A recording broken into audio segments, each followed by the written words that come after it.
So we're in the same building. Now we got access to the roof. We're gonna do a quick walkthrough just to become familiar with the building. First of all, make sure you are aware of your protection.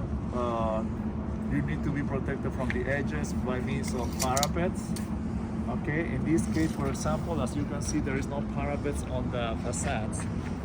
So there's an unprotected edge. You should not get closer than 10 feet or even 15 feet from those edges.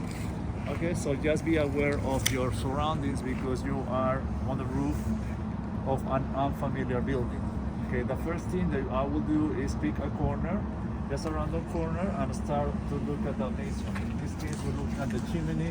We can see that the chimney is very loose.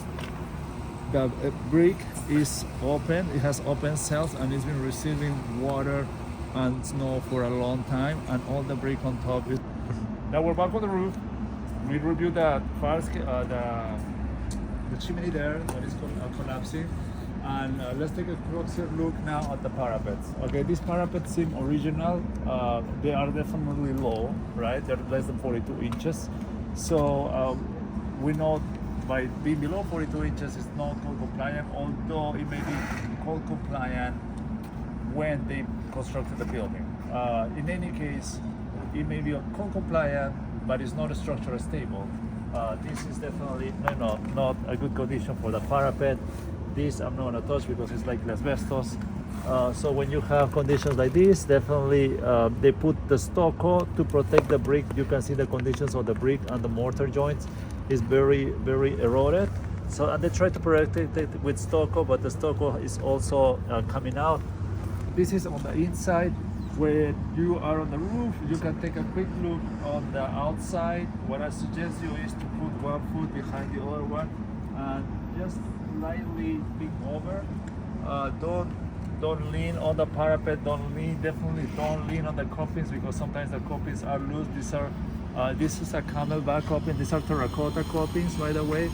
Okay, this is obviously newer than this one. This seems to be a chimney that they cap, and that's where you see the bulk, a different width of it, and a different size of coffins. So, with the coffins, we want to see coffins that are cracked. This is slightly cracked or broken. They need to be replaced. Then every time we see the joints with exposed mortar, this is not a good detail. We need to put sealant over it because water gets in there and it's gonna cause whatever they caused there before.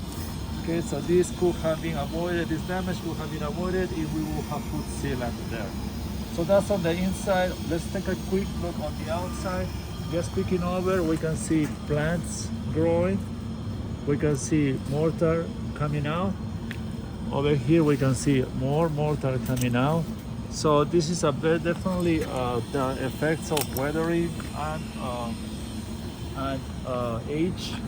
We see a lot of, and we can see a belly on the parapet. We can see a belly on the parapet. I see voids on the brick. There is bricks that have collapsed. Look, I can stick my finger over on the parapet. I can tickle it inside, which is not a good thing. Different patches. They have patched the brick with cement. So this is definitely an unsafe condition. If you look at the parapet from the top, it seems like it's straight. So you have to look at it from different angles, right? You saw it from the inside, you saw it from the top, and then you see it from the outside, and if you see a belly, you see a bulging over it, then the parapet definitely has to come down. How far do you take the parapet? You're gonna take the parapet from here. On the inside, you're gonna take it down to the roof, and then on the outside, you're gonna take it down to the lintel. That's a typical detail, okay? And then you have to replace the lintels because they're likely also delaminated or rusted or deflected.